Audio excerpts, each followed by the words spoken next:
You're listening to Community Heroes podcast featuring people sharing about their stories with their disabilities.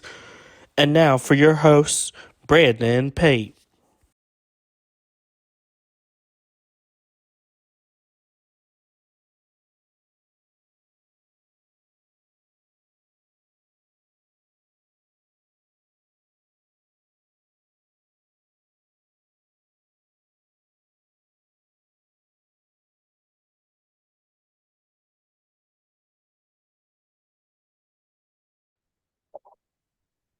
Welcome back to Community Heroes podcast. In today's episode, I have the privilege to interview the USA Paralympian paracyclist Chris Murphy. How are you doing today?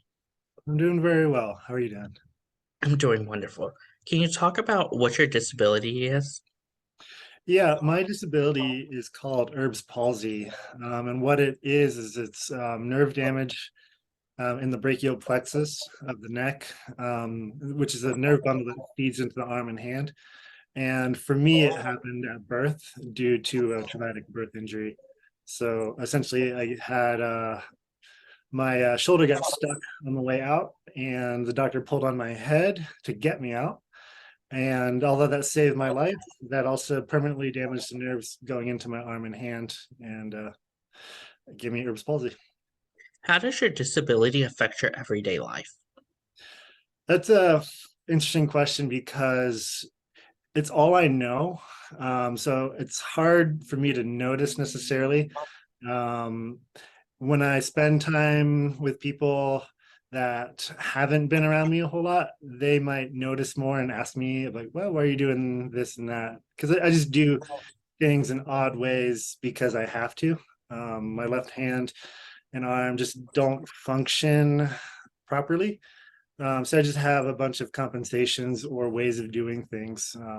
So I'm sure there's a lot more than I can actually think of, but there are times where things are fairly difficult, just everyday living, walking in and out of doors when you're carrying something. Um, it's hard to carry some things, and it's also hard to open doors with my affected hand. So it's sort of like, oh, which one do I do? Do I do I drop something, or but it's a balancing act, I'd say. What challenges do you face in your everyday life, and how did obviously competing in sports, how did that help you face those challenges? Yeah, that's actually a good one in that I've actually found a lot more function in my out of my body through pursuing sport than I ever thought I could. Um, and through pursuing high performance, I'd had to do a lot of upper body gym work, especially because that's what limits me in sport. And it turns out that having a little bit more upper body strength in my affected arm makes everyday living quite a bit easier too. Like I said, just anytime I have to open a door, if it's one of those twist knobs, I have to use my right arm because I can't twist them with my left. And if I'm carrying something, the heavier it is, the awkward it is, the more likely it's going to be a hard, unnecessarily hard activity just to get through a door. But being a little bit stronger through sport has actually helped my quality of life in that regard. How did you come about getting into the Paris circuit and then coming out and getting into Paris cycling? So I picked up cycling as a commuter after during and after college. Actually, I broke my arm, my good arm as a kid when I was 10, and I didn't ride a bike for 10 years. It was just traumatic. It was a traumatic experience. I couldn't use my good arm for a month. So I didn't ride. I was just afraid to do it. And then in college, when parking was ridiculously expensive, I just, was like, well, a bike isn't expensive. So I just sucked it up and I got back on a bike just to commute. And after college, I had some part-time work, and I was just sitting in traffic driving in Southern California, and I just hated it. And then one day a guy on a triathlon bike just zoomed past me in the bike lane, and I never saw him again. And I was like, wow, that's a good idea. So that weekend I went and bought a road bike with the intent to commute. to work, and then I just started really enjoying riding the bike for the sake of riding the bike. And then a couple, maybe about 4 or 6 weeks after that, I started having some overuse injuries in my good arm, and I was doing research on Google just to understand more about what was going on. And I accidentally came across an article about an Australian paracyclist named Michael Gallagher, who was a world record holder on the track. And I didn't know what that was, but he had Erb's palsy as well. And I was like, oh, what is this? I just started writing. This is interesting. So it just looked like an opportunity to do something with my disability. So I had already just been interested in writing. So I was like, well, I'm just going to get a little more serious about this and see what I can do with it. I started doing amateur racing, and I did pretty good for an amateur. I won the amateur state time trial championship the first time I tried it. And then for paracycling specifically, it's fairly accessible in that you can go to the national championships, sign up, you don't have to qualify.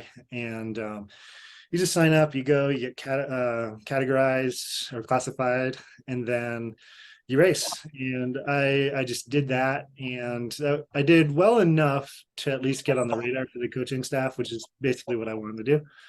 And they later that year had me go to a talent ID camp to learn to ride the track.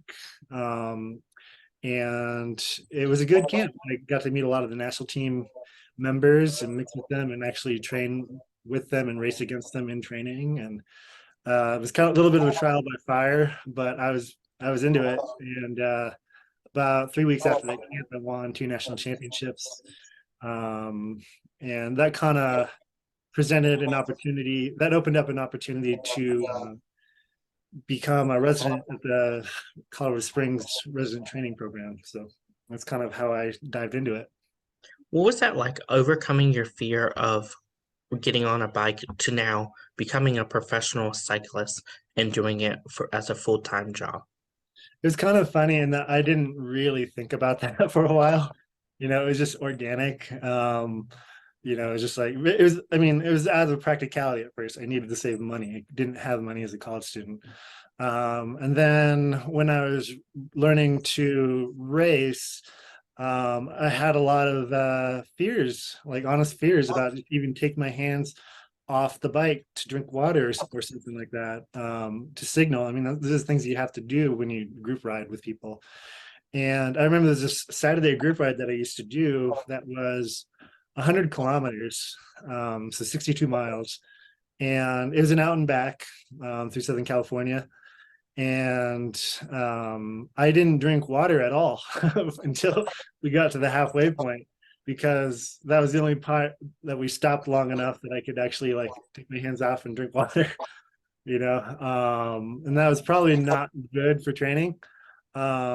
But I mean, during that point, I recognized that like, hey, I need to actually learn to drink water while riding my bike. I need to learn how to signal to people around me, I'm a safe rider. So I remember I went to a park in Long Beach on a closed circuit, and I just rode around the circuit, just practicing, just like taking my good hand off the bar for like a split second and then back on, just do that back and forth until I get maybe a couple seconds, 5 seconds, 10 seconds. Can I actually just ride with my left hand on the bar? Because that was a lot of the phobia, was just trusting my affected arm to not crash me out. And then, just trying to change hand positions on the bike. And, my sense of self-preservation was very strong. So it took me, I don't know, it felt like a long time. It was probably like an hour that I spent at this park, but it was a very formative hour that it really taught me a lot about getting over fear, because that was probably the most intense fear I'd ever faced while riding. And then since then, I could always think back to that, and anything else I was dealing with was never going to be as bad as that. What was the feeling like for you to make the national team and to compete for Team USA in paracycling? Um, as cliche as it sounds, it was a huge honor. I mean, I remember the first time, even just winning a national championship and having a national championships jersey, and then when I made the national team and got a national team kit to train in, and it just like awestruck, I was just like, oh wow, this is cool. And then competing for Team USA, it's always a privilege. I recognize that not many people get to do what I do. Some people, and even those that want to do that, it's not the easiest thing to do, or to get into it. So I feel very proud of what I've done to get there, and privileged to keep doing it. How is the preparation like preparing for the Paralympics and making it for the first time? The first time when I went to Rio was very interesting in that in those days I was an endurance rider, and I also broke my collarbone about 3 weeks prior to trials. And I initially just did not make the team because of that. I raced because I was young and dumb. Um, I mean, I put a lot of effort into it, so I raced anyway, even though it was very painful. Because I mean, our selection race is a time trial, so you have to get into the kind of bike where you rest your arms, your elbows on the pads, and that is not very comfortable with the broken collarbone, um, to say the least. So I didn't make the team. I was on the bubble, but just didn't hit the time standard required. And then I spent the rest of that spring and summer recuperating. I was riding my bike because I was enjoying riding my bike. And I was going to the gym with the aim of just, trying to have some, just generally preparing for the next season, but nothing too serious.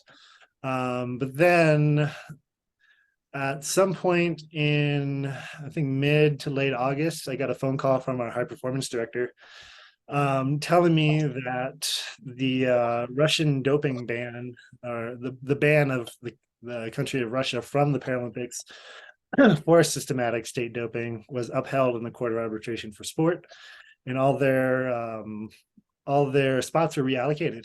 And the international governing body for cycling specifically named me to go. So I was astonished. This is like maybe 2 weeks before the games, and everybody else that was already going was already at a training camp. So yeah, I got this call. I was actually riding my bike, and I got a call from my high performance director, and I thought, huh, he like, I know he's busy with game stuff. Like, why is he calling me? This is probably important. And like, I didn't know any of that reallocating stuff was going to happen, so it was totally out of the blue. Well, My preparation was very abrupt. while at the Paralympics in Rio, what was it like competing on the road track and competing in the roads of Rio versus on a cycling track? Road racing and track are very different disciplines. But in Rio is very interesting. The track in Rio was very nice, and the one thing that really sticks out to me about my memories about competing at the track was just how many people were there. Like, I've never competed somewhere at that point where the track was complete, or the audience was completely filled with people screaming. In one of my races, I actually raced against a Brazilian guy, and I heard that whole crowd cheering for him. So that was interesting. But on the road, it was also very interesting too, because the road race itself was in essentially two halves, where there's one long strip along the beach, which, it seemed like any other road race I've ever done. I've done many hot dog shaped courses, but then the second was two big loops in kind of a jungle area, and that was like really, really cool. It's really surreal. The terrain was like nothing I've ever seen before. It was a very unique experience. Even though I'm not the strongest road racer, I'm really happy that I had done that. What is the preparation like preparing for a road race track versus just a regular cycling track that's indoors? Yeah, so the track in the velodrome racing, it's a very short duration. So the major difference between road racing and track racing is the intensity of training, where the bulk of road racing is going to be Easy endurance miles, but a lot of them, where you just go out for 3, 4, 5 hours at a steady pace.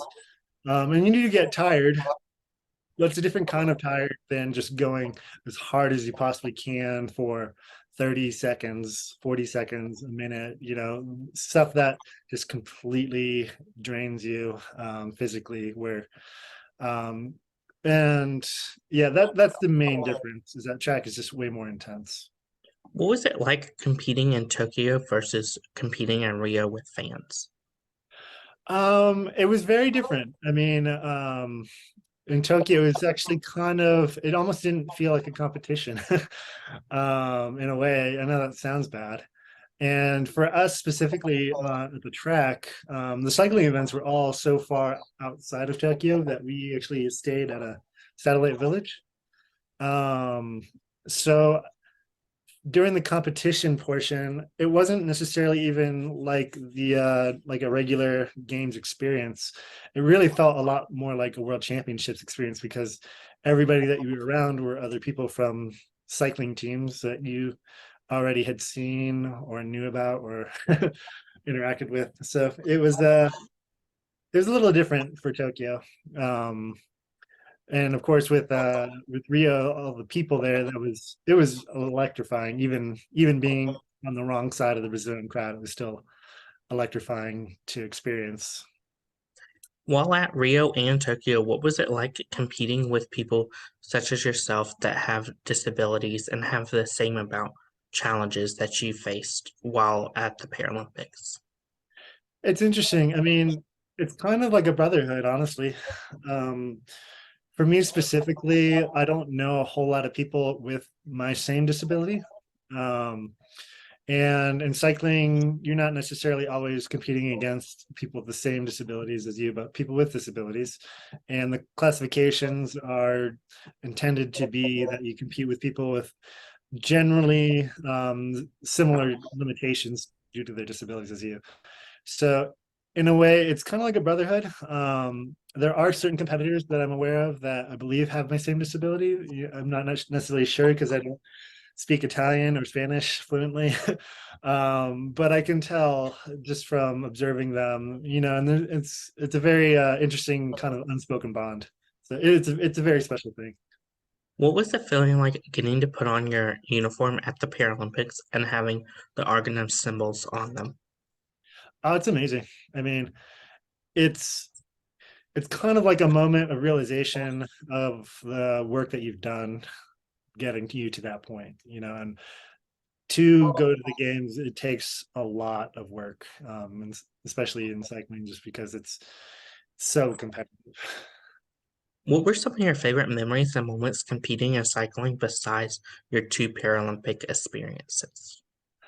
Um, I think one of my favorite trips I've ever done was actually what we call a C1 event. So if you would say the games as the top competition, then world championships would be under that, world cups would be under that, the C1 would be under that. So fairly low level international competition. But I went to one in 2017 in Tokyo in Japan at the Ito Velodrome. It was kind of a test event for the games.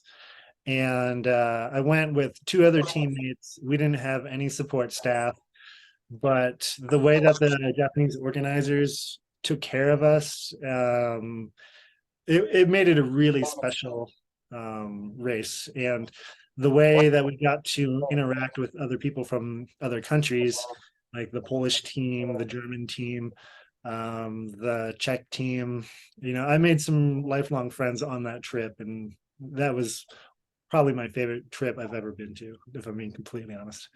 How's it been like, obviously, getting to help these young athletes learn about cycling and paracycling as a Paralympian yourself? I hope to get more people involved in it. I mean, I love cycling, obviously. And cycling, actually, when I was younger, is one of the few physical activities that my mom let me do. I wanted to do quite a bit as a kid, but because of my arm, my mom didn't really let me do anything. She's more or less afraid I was going to hurt myself. Um, so, but riding a bike, that's not anything that she had a problem with. So I just learned how to ride a bike, and I just feel like it's my passion, and there are other people out there who could very well be passionate about cycling that have disabilities, and shouldn't necessarily think that they can't pursue those passions because of disability. What is it like obviously getting to meet your fans and having them look up to you and ask for your autographs and photos with you, the ones that with disabilities? That's interesting because it's happened a couple times, and I wouldn't necessarily say I have fans because I'm not super well known. But I mean, people at races wanting to take photos has certainly happened, and I had signed a couple of autographs and stuff like that. It's very surreal, and I mean, I'm not necessarily one that really craves attention, but something like that where they actually seek your attention, I take that very much to heart, and I really appreciate those people. How have you been able to balance your life outside of being a Paralympian? I think it's really important to find balance in your life. I specifically, well, I'm very multi-dimensional in that I was actually a musician before being a cyclist and athlete. So turning to music is one way that I try to balance my life. I play trombone. I also was forced to take piano in college and hated every minute of it. But since then, I've developed enough skill and proficiency at it that I actually enjoy it. So it's another place for me to put some focus outside of sport. I also work part time. Part of that is just because my sport's fairly expensive, but also part of it is just having something else that's important to me to put my attention onto. So I actually started performing better in cycling once I got a part-time job, just because in a way, it took some of the pressure off performing, and then I started performing better. What's it like obviously giving back to the disability community that has gave you so much? Um, Giving back. I mean, I just try to be a good example of what you can do, and what I mean, not letting the existence of disability itself prevent you from doing anything. And I mean, at the same time, I'm very much the recipient of that um, in my experience. I mean, I have teammates that I look up to who, deal with their disabilities, and just the way that they do it, it just makes me want to be a better athlete. And if I can help anybody else experience that sensation, that feeling, I'm doing my job essentially. What are some of your future plans in the sport of paracycling? So my only future plan outside of competing next season, the biggest goal is making the team for Paris and to medal in my best race, the kilo. Um, Paris will definitely be my last. If I make the team, will definitely be my last race. So I'm kind of towards the end of my competitive career. What has that been like obviously competing in two Paralympics and preparing for Paris in 2024? It's been, I would call it a labor of love, because there is definitely a lot of labor involved, a lot of hard work. But at the same time, I mean, this even goes back to my days as being a musician. I learned a long time ago that like I'll never regret working at something really hard, because the way you work, I believe that the way you work at something leaves an imprint on you. So whether things turn out the way you thought they would or not, you're positively impacted by dedicating yourself to working hard. And doing this for as long as I have now, which is coming up on creeping up on 10 years of actually competing in international level. It's been a lot of work, but I still love doing it. And I feel like even though I am getting a little bit older and it's not as easy to recover as it was when I first started. I've learned to train better. I've learned my body better. I just know so much more about myself, and having this wealth of experience, it's just really helped make me shape how I see the end of my career in a positive way, and also try my best to pass on as much experience as I can with teammates and people coming into the sport anytime I can. What advice would you give those people that have a disability and are looking to get into adaptive sports such as paracycling? I would say a couple things. Number one, find just explore something that you're curious about, something that's appealed to you innately. If if you've considered, looked at somebody skiing and thought, oh, that might be fun. I just don't know if I can do it. Just go do it. If you're not good at it, but you still like doing it, you should keep doing it. Being good at something shouldn't be the reason why you do it or not. Loving something should be the reason why you do it. And you shouldn't let disability get in the way of figuring out what you might love.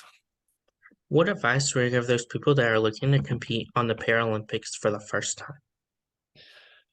People looking to get to the Paralympics, I would say be very realistic about the opportunities available. Um, I know every sport is different. There are some sports where you could argue that it's easier to get to the Paralympic level than some sports, but in cycling specifically, it's very difficult because we have a fairly small cycling team that goes to the games, and because of that, and we have a ton of talent on our team, so it's very difficult to say, okay, I want to go to the games. Just decide that. You really do have to be realistic and prove yourself that I really need to become one of the best in the world at this event and prove myself that I can go represent my country at the top level and potentially earn a medal. What advice would you give those people that are looking to go multiple times like you have?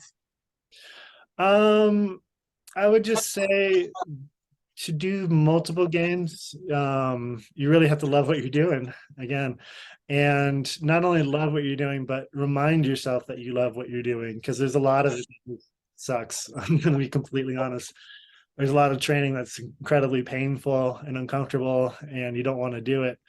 Um, but you have to remind yourself that you love doing it. It's the privilege that you could be doing things with your time that you're less happy with. And if you have any ability at all to control your training environment, like training partners, that can make or break your experience. Having a good training group. I currently have an extremely solid training group.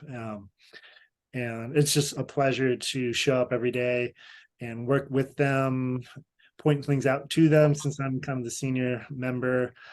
Even have them point things out to me. I mean, I'm welcome to that. It's just a positive growth experience within the group, and that's huge. So if you have any ability to do that, that is going to extend your career. That's great advice. Where can our listeners find you at on social media? I'm on Instagram. My handle is at GoFastMurph, MURPH. So, um, yeah. Thank you again, Chris Murphy, for your interview and best of luck in your future as a U.S. Paralympian paracyclist. Thank you very much. I appreciate having me on. You can find Community Heroes on Facebook at Community Heroes, Instagram at Community Heroes_NC, Twitter at com_heroes, and you can find us on YouTube on officially Community Heroes. Don't forget to like, comment, and subscribe. Thank you again, Chris Murphy, for your interview and best of luck in your future. Thank you. You are watching Community Heroes. Please feel free to like, share, and subscribe to Community Heroes on social media and on YouTube.